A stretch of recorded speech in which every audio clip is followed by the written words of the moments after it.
Our surrogate refers to herself as the mother of my child and acts like my husband's wife, so I put her in her place. My husband and I have been together for 5 years. We wanted kids, but because of my health problems, this wasn't possible. We decided to go with surrogacy. My friend nominated her sister, Danny. I've met her several times when my friend and I go out together. My friend takes Danny with her whenever we go out because she said that Danny would like to be friends with me too. Looking back, she got interested in me and started going with Rachel often after seeing my husband. Now, on to the issue. We've set everything up, discussed payment, short and long-term plans, counseling, doctor appointments, and legal documents. We explored IVF and chose a private clinic to get it done. Danny seemed excited and said my husband is so sweet and caring that he deserves a whole family. That comment rubs me the wrong way, but I just thought that we wouldn't have to deal with her after she gave birth. It started after Danny took a pregnancy test. She only told my husband, though she had both our numbers. She only sent my husband a picture of the test while he was at work and sent me nothing when I gave her my contact info, but it was okay. Things got complicated when Danny started accessing our credit cards for her wants and claimed they were the baby's needs. She excluded me from doctor visits and scans and had only my husband go with her. Her excuse was that my husband drives and has time since I work and unavailable most of the time.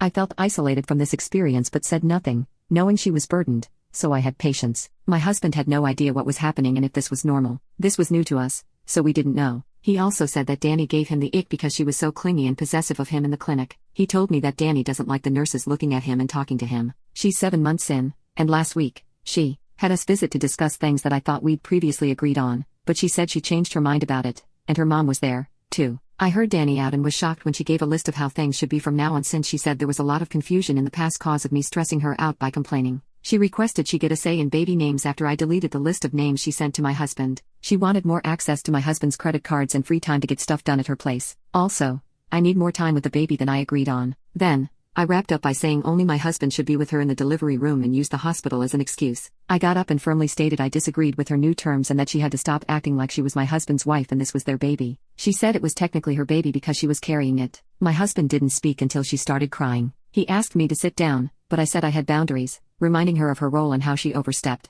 Her mom went off and said her daughter was being mistreated when she put herself mentally and physically through the most selfless act for us to make us a family. She gave up some of her life in those months to give us what we wanted, and I acted selfishly and ungratefully. So I told her that she also wanted this because we were giving her money and she was being compensated, generously, to be honest. Her mom pooped her mouth after that. Then Danny asked my husband if he would let me talk to the mother of his child like that. And he said, I don't think you realize that you are legally and contractually obligated to follow through with the original terms we agreed on. You're not the mother, you're the surrogate. This baby is ours. Danny's mom started yelling about how they would take legal action, and Danny stormed off, crying. My husband and I left shortly after, feeling stressed and uncertain about the situation. When we got home, we decided to consult with our lawyer immediately. We needed to ensure that our legal protections were still in place and that Danny couldn't back out or make additional demands. Our lawyer reassured us that our contract was solid and that Danny couldn't change the terms unilaterally. In the meantime, my husband and I decided to distance ourselves from Danny as much as possible while still adhering to the necessary medical appointments. We asked the clinic to ensure we were informed about appointments and results. We also restricted her access to our credit cards, providing her with a fixed amount for the baby's needs and requiring receipts for all expenses. I also contacted Rachel,